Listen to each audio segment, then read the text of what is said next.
باش تماشاوان هجا ایرو روژا جهانی یا پنابرانه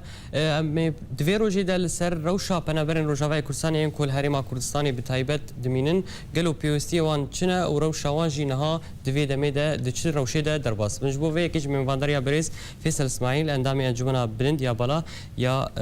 همو کامپین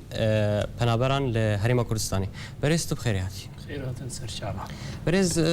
امی روشا پنابران دست بکن نها پنابر روشاوان چیه دچ روشی ده درباز دبن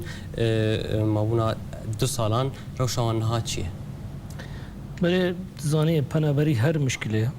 يعني تشرنجي بكي كارش پنابر هر پنابری بخو مشكله چمكي المال خو هر يكي جوالات خو دركتي درچوي غخاني كي ابو سيچار غرفي ابو هر يكي الغرفي خاص ابو يا استقبالي ميوان ابو يا ابو انا اتنا كدنا كامبا ده هر كامبا كي كون كي دنا او كون مالبات هميت درازي او كون همي زار ومزن هن كان عائله مثلا حفظنا زبون كون كي دنا او دكون دنا مرحله اوليده ايد اختاري فرب دنا لي دميني مشكلاكي زوره وضعي بنابري بنابر سعي وقت الوضعي خو مقارنه كن وقت الوليد اليه سكند زور هي دول خلقي من الوليد بري تفكر انه وقت يقول نجي خبون هر كس كي كارك تكر ايشك تكر شغل كي هبو كار كي هبو رزقي زارو كي واد هات بالي اد يفيد الفيدي اوج كي كيما ظرفكي براستي خراب هاد منطقه ده وظرفك خراب سر هريم جهايا وقتيت مقارنه بكي بوضعي بنابري كرساني الدرفي كرساني را وضعي ما ادبين باشا ازنابي جم قنجي يعني يعني مقارنه بكي مثلا بازعتري وضعي فيديو خوشتر ازعتري مقارنه بكي باي مناطق اي تركيا رجي ايفر باشترا طبعا كامبن هنج وضعي كامب ناجي باشتر هيا چمكي هر كامب وضعي كم دبي هر وضعي وباشتر بي استقرار ركن كي سكني تشيد بي جبر فيكي ان بينن وضعي بنابريما لاوازا نباشا بس مقارنه بغير خور ام بيجن ان بهدي وي باشتر دبي يعني هن بهن باش دبي نهن بهن خراد بي دي ازما بصير وضعي اقليم دجهاتي وضعي اقليمي اي اقتصادي واف هجمه داعش سر اقليم وبيش مرقشونه سنقرا وانا اواج تاثيرك خوكريه الوضعي هندروي كامبا وخدمات هندروي وضعي كامباتا چمكي جيو انت سي تشتينا خصن او تشتينا خصن مثلا ماكل ومشرب وملبس يعني ماكل ومشرب وماكل ومسكن تي خصن ام هرسي كاجي كيم دبينا يعني عائلك مثلا حفت نفس تكون دانوان 5 نفس كونك باشا دي وباو زاروك حمود كون كي تدعيش المطبخ وخاني ومالا ورازان وهميتش كونك يتشاو باش يعني لي اف يو انكاري بتقديم كيب اريكاريا هريم او شيء نيو انسان يجي وقت يجيو انت خصن طبعا ماكل ومسكن ومشرب جو انت خصن وهر سيجي كي ما يتدايا هر سيجي كي ما درباري فيكي وشكري ام وكي انجمان ام دنجي خو هرو بروجانا او ام كان حفتيانا جيتين ام واد بينن ام دبينن تشكي ما تشتي بيوسيا زور هيا تشتنا فرستن هنا ام وانا بتقارير الرسمي ام تسليمي دي ار سيتكن ام تسليمين ار سيتكن تسليمي يو انتكن ام لقاءات مسلمينواتكن ام كارتكن جو ام دنجي فابنا برا براستي بجهن نقا جهوينا وام دعوتكن جو ام بهلن وضعي فابنا بريما روبرو باشتر بي ازوكي كامبي دار شكران مثلا ام هاد بين وضعي كامبي كيج اي كامبي فرختر هيا چمكي كامبي دار شكران سر وضعي هريما كرساني هاتا افاكرن شكيسي هريمي هاتا افاكرن قاعده فرنا جيتو خوشا موقعي خوشا خدمات بهتر هات نكرن بري افهجما داعش سر ما بي ام بينون وضعيها مقبوله الى حد ما ايدي باشتر لان معنا خو باشا وخلق جي رازيه نوليش بنابر غازن دي واجهنا مشاكل واجهنا كيماسيجي هنا تشتي تقول ام هيفيا متى ناوا لي اختام مقارنه بوضعي هري مرتكن ام بينن تبع سوي كرتغو كامبا دار شكرانج كامبيدن روشاي باشتره جبر چه ابي چي جبرغو وقت هاتا افاكرن وكان بك نموذجي سر نفقتها هريم هاتا افاكرن وهريم شارعي تو نظامي تشكرن جهتوي بلندا وقت بارانه ده تاثير لنا به خدمات جهاتنا تقديم كرن وكي طاقه شمسيه وكي كهرباوي وكي آوي وانا تشتكي درست وباش هاتيه بتخطيط هاتا تشكرن باشتره نو كان ها غورغوس كي كم تربو لي غورغوس كيت نكار شرعي ود ماشي جو جمنا بلنت ام همي دعوتك اولادن كوفاني دنجي وك او امكانات امكانات مادي زور جيردفن وامكانات جيو ان جيردفن دفيو ان في بكي دفيو ان في كاري جير بكي او هادي اقليم كر اقليم باخو كر كاريبو بهتر تقديم بكي نتيجه ظرفي جو هات سر اقليم وهجمه داعش وانا ام هندكي باش خصن وك انجومنجي ام دجمين بين خلقي تسنجر هذا خلقي بيش مرقنا خلقي جو كاردكن ام بينن هي راتبي واسي شار بنج هيدا انا وانا ام جيت كبنا بن ضغطك نفسي ده انه ام في اري كاربن في هريمرا انه ام بهنا خو عندك فرق كجبرجو اما وك انجومن بالا قصدي تا ان وك بنابر وكو بنابر هريم كورساني تبرع كر 25 مليون دولار بدايه هويدا افكونت هاتنا كرينو اف خدمتها هاتي كرن بهتري ايوا برانا بشتي وين عندك يو ان تقديم كن ند مستوى المطلوب ده بريو هنا خير خوازا بارزاني تشتكي ماسيل جمها بوك انجومن مشروع المدي تكر افكي ماسيل جمها ده همي كامبادا خير خوازا برزاني بهمي سخلي خو خد بردا صحي وتشتكي ماسي تغطيه تكر جبوغو ديت ملتيويه لي بيشتي جو اف وضعها تشيبويا هندك ماسي تشيبويا نما اوجت كانت تغطيه بكن بنابر يرود محافظات هو كده زي سكاني محافظات هو تشيبونا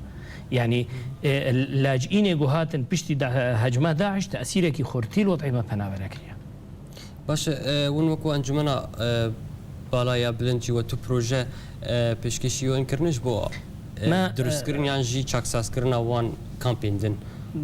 بري مدكي ما بناء برئيس يو ان ركر جنيفي هاتي بيدي مليقا دار شكناني بيركر موضوعي بنا بري خوجير شرح كر ما نقاط نفيس عندنا معلوماتي كرنج دومني وانا كي قوتيا وضعي ارزاقها قالكي كيما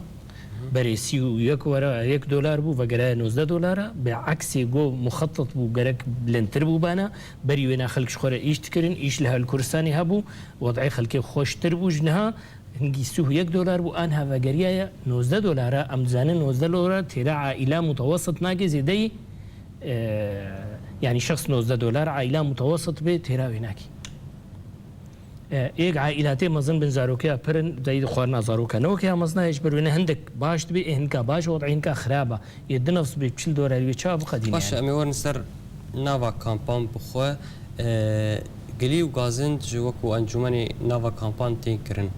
السيرفيكي ونشد بيجن طبيعي قليو غازن جمهابن او حالك طبيعيه وملتي منا وقت ايكارنا كي غازن جينابن وقت ايكار بك البرشعه انا هذا المال خوب انا مت اجنكر ما كسي غازن جمنتكر بس وقت بينن از خد بينن ببرس وارد فيز ايش وجاني وابغين ما دولتي از بغين ما اداراتا از بغين ما منظماتا تشبيك هات صالحين من شخص يرتي اي وك اي انجمن قصدي من وقت انها تجيك دبي غازن درخي منو تي ايش جمرك انما وقت غازن من ما تيجي نكري نوايا ام بجن بملتي مجد زانبي انه تأكيد نهار تشتي دلي ويدا أم كارن جير بيك بين نهار تشتي دلي ماذا وإيجي جمع خصي أم زيادة لي بكن دج منظمات جمر بيك تينن أم وسيط النافا بنا برا بناف خل كده أم هيفيد كن ملتي ما تقدير كن ظروف ماجي وضعي ماجي إيجو أم دبينن إنه أم جيدن جو خد قال إيوات كن وهرجار ما بدن جو خجيو عبلن تركي اليوم أم دعوة الفا منظمات كن والإدارات كن إنه بنا برا ما كماسيو أفن وما بالجملة نقاط ما تقديم كراج حكومتها هرم رجيو ما تقديم كريج منظمات رج انه كيماسيه ملتي ما افن تشتي او زانن ام جي بهتر زانن وما بهتر جو دنجي خو بلند كريا لان معناه خو حمود تشتي خوازن ام كارج وات بيك بين ام جير خنيبن حقيوايا ام بجنا خو جوير يطوين ام هيفيد كن هر هواله كيماسيه هبه بيجي ما بدرستيج بو ام جي كاربن بيجين جهي مطلوب خالد بيجن ايكونيزيكي هم بارتيان بن وم بهتر الكاريا دزنون والكاريا واندكن راسيا ويكي شيء نظام از بهورتك من ابوي رنگيا بلكي نرينا خلكي بولو هات بين عسكر نوده دروي كامبادا همي بشي سياسي هنا يعني ات عائلات ات كيرا كارتكن هنا وجهيرز واحترام منا وام دفاع حقوقي واتكن حقوقي وكلاش ام بدشنا منوك سياسي بار تعاملتكن از تحدي في مساله بجم ماجد 22 هيفا هشتا 2013 مدس بكاري وكريا حتى فروش يكمل بيجي بحرا من جمن شويه ودانا بحرا يجي الي موقفك سياسي ان اثني ان قومي ان اي نقطه مستحيله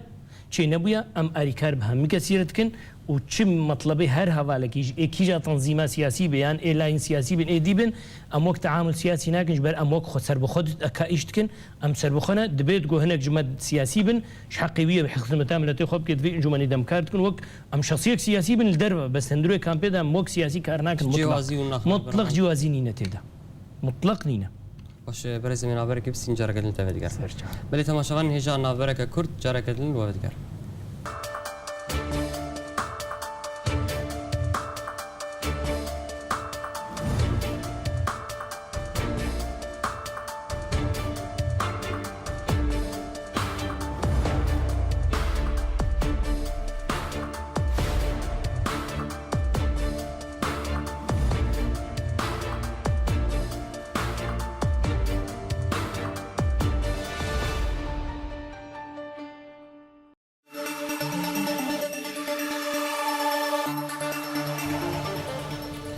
دوباره اسلاف تماشاوان هجا و دیگران عالی میوانی خواه بریز فیصل اسماعیل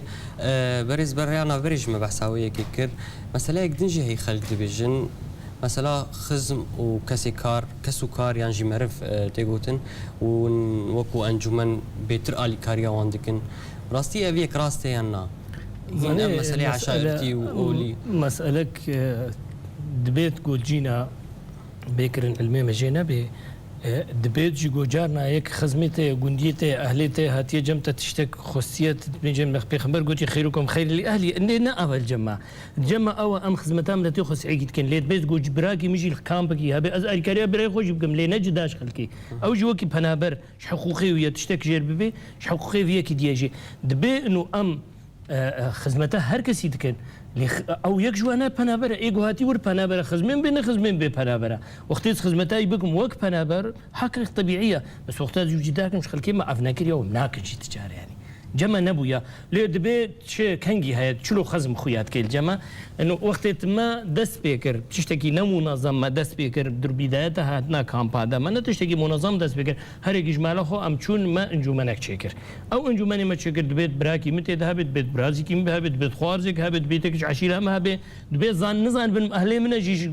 جندي كيم بيت ده ما قلت ايه خدمتي بكي وانا خدمتك هاتن كتن خدمتي ده وخدمتي تكن ندري انجمن ده دبيت هبن هناك ولو وك من شخص ايه مكسنا نقول دي من اهلي متخزتي ده نبو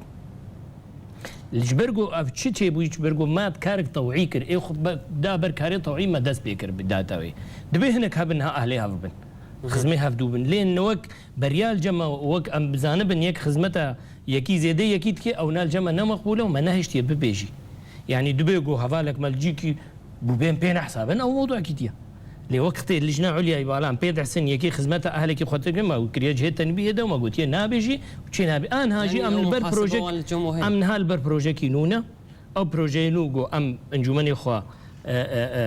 بيش بخينن ام خدمتنا كاغافنا تي دباجن ملاحظات دفا مسائل شنو له دهاتي ام واجي جار سركن ندفي الي تريد الين دي دجهنا اميوا كاربن ام هندكي بيش بخن او كيماسيه قول جمع تشيبونا ام واجد راكن وام بكاربن براستيجي او تشتيقو خلكي غاز جمكري ام راكن يعني ام ليفياوين يعني باش كامب حري كيم كو خدمت گزاري لي كيم كيشان كامب الجمع وك هوليري ادبينم گورگوس زور ليبويا چمكي پنابر زيدنا وريطنگا امكانيه جو توسيعه كان بكنينا عندك زياده هاتبون هرن تيدنا الهمي كان باكي ماسي هيد في مساله اللي بهتر بينهم جورو جوس عندك وضعينا نجه ارتياحا ما جبرجو آريكاريا جوتيج هندروي كامبيرا وضعي وينا وضغط على سر كامبي وشارعي وينا برنجي مستعجل هاتا تشكرن هين قاعدنا هاتنا دانين غير يجبر جوجفا كامبي دي كم ترجي قاعده لنا هاتنا تشكرن ام ضغط كن الاداره كامبي والمسؤولين وانا ام كاربن لازبكن في مساله ام خدمت كشفي ملاتي بكن وينا نقطه ددو كامبي دي ادر في هوليري هنا بشكل عام كيماسيها وضغطها وحميجها قاعداج ما تخوازن وامجكي ام نئي تشكرنينا ام وسيتي وانا ام وادن قاعد دقهنا اداراتهم دقهنا يو ان تبري تسيروجا من بربرسي يو ان اي ان دي ار سي من الكامبادر شكدان يك جمله تواي قوتي كامبي مدى خلكي ما كوباني هاتنا الجمع في شغله اسماء كوباني ده حطانها هي قاعده ودرس نبونا ام ضغط دكن وانا جوفا باللزبنا افاكرن ما قلت يقول نين افاكرن ام دنجو خو بيجين جين دي بالترجمه دفرا دسيما بيجين ام نما قبول دكن ايدي وانت اخيرا با مساله بكن مجيو ان خصيه بريسي تشاروجا ما قلت يدفيت اف كامبي كامبي دار شكرا او خلكي ما يكوباني دفيت قاعده وتسليم ببن دفيت شي ببن دعوه رص ضغط ما كريا انها مشروعي وات شويه باريس لجنەك دی تەکلیف وەش بۆ ئاواکردنای بلەز سەر ڕۆژایە گۆ ئەو لژنە دەست پێ دوێت بلەز بێکردن ژبەرگۆ ئەم نەما تحمل دکن دەغتال سەر مەژی هەیە ئەو دەغجی ئەم سەر منەظەماتات کرد باشه گازنک دین جوتی کرن لی کامپان هنجی کاروانه هنه و کون و قاعده هنه چادر دبیجن خلق دبیجن کاروانه کسن معرف و خزمی خوره پیشکش دکن ایمجی دناغ چادر آگن ئەو کەرەوانەش خۆتنە نەژغیری باسرمە و نە خزمەی مەحمول باسرمانە دێت کامبا دەجینە هەموو خزمێ هاون نە ئەوەشی فەقیرژی تێدانە و تێکشی تێدانە و گوندیژی تێدانە وش هەمی مەناطقی کوردی تێدانە توزيع خاگوانە نشغل ما انجمنا بالدرجة الأولى أم تعاونيت كانوا عائلات هناك مثلا معوق هنا هندك نخشي هنا أفضلي مدائي معوق ونخشي تشتي هنا بلكي أو ببين والله أبناء بو مزاجي توزيعي نوليا ما أفضلي دا إيجو نخش كيويها به إيه معوق قويها به ما الويد مع توجيه انجمانية خوكر في آلي دهرن وبوي آلي دشون يعني خلكت إيه معوق هبن وإيه نخشي مزمن هبن أفضلية بدنا وانا باشوي يكون دانا حموكا ما أنا نقاربون كامبا كرفاناش حموكاربين أو كرفاني موجود أو تاني بوتوزيك أو جي إسدي بيخمي وابون أني جوارا نحن كاتشيكرنا ونسر حسابي كزين حكومة أقليم تبرع بيكريا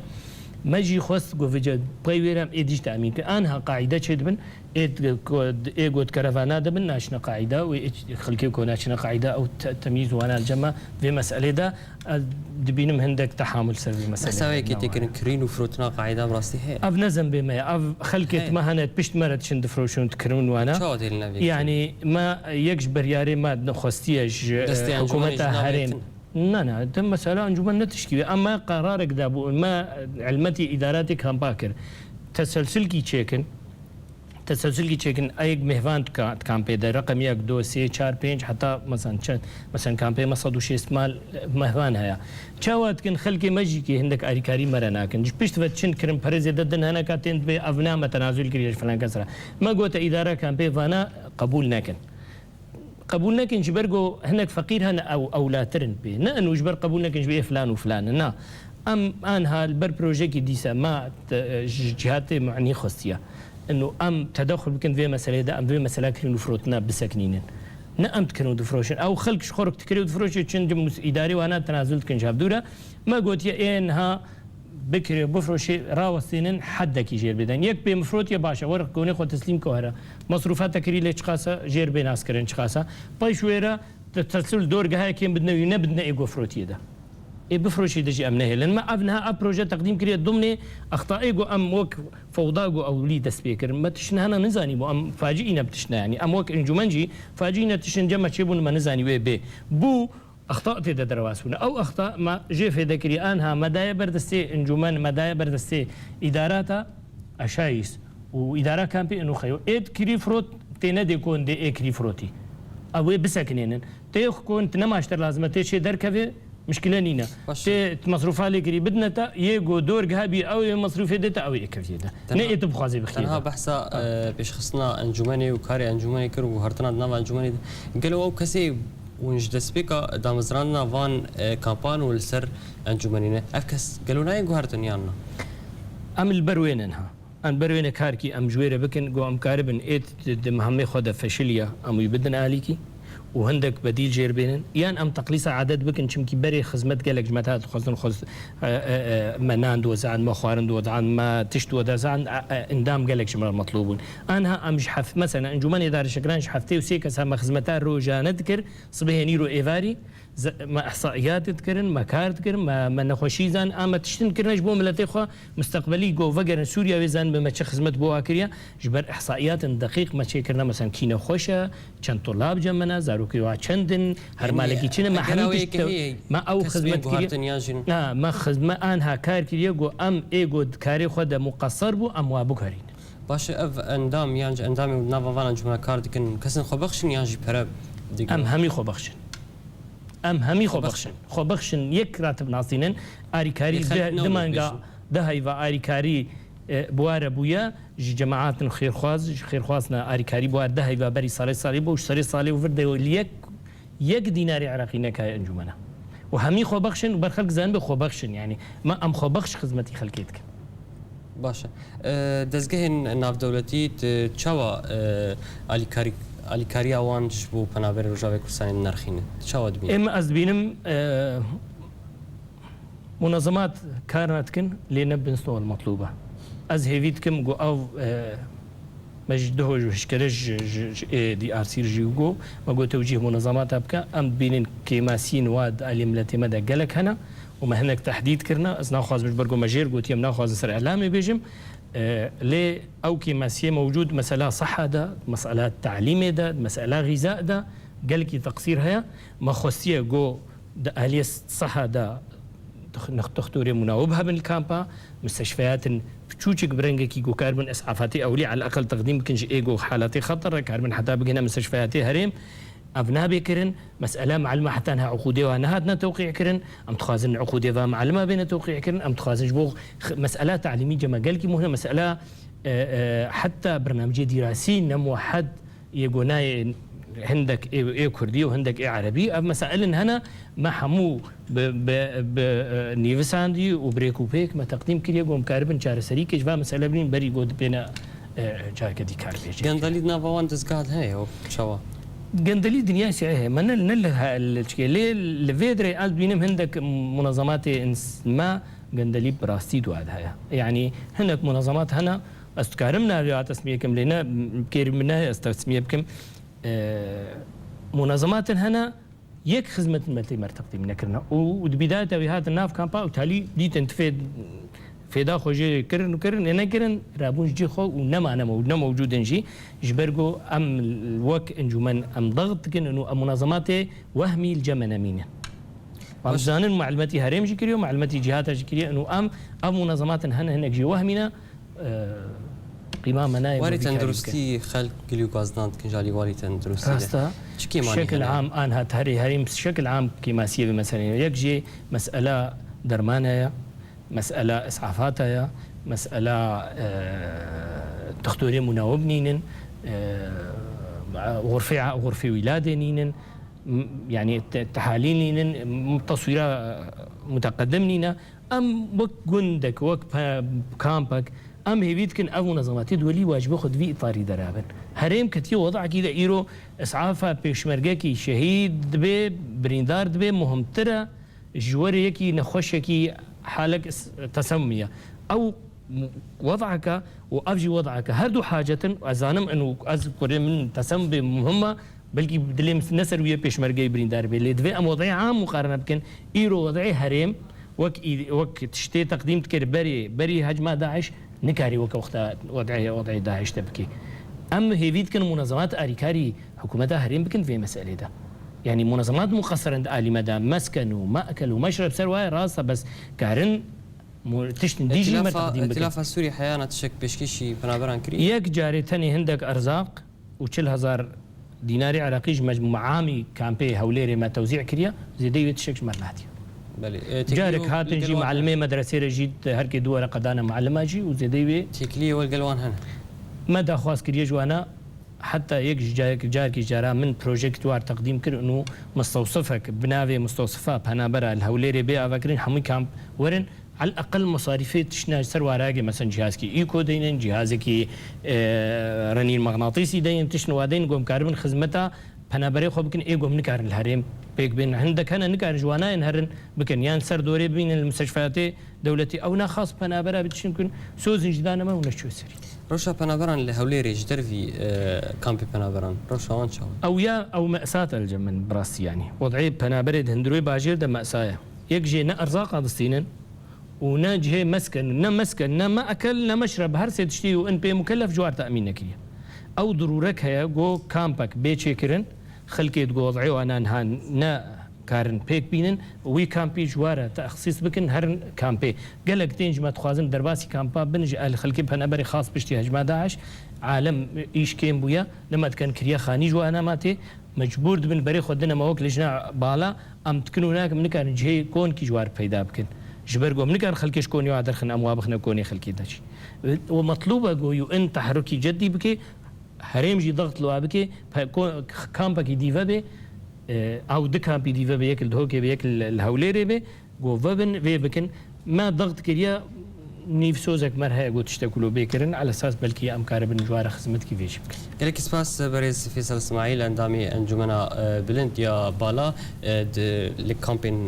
هەرێما کوردستانی کویرەتمەرە بەشدار بوو سپاس بۆتە سپاس بۆتەمە سەرچاو. گەلێکی سپاس تەماشاوانên هێژا ji bo we jî herşad bû bixwelan.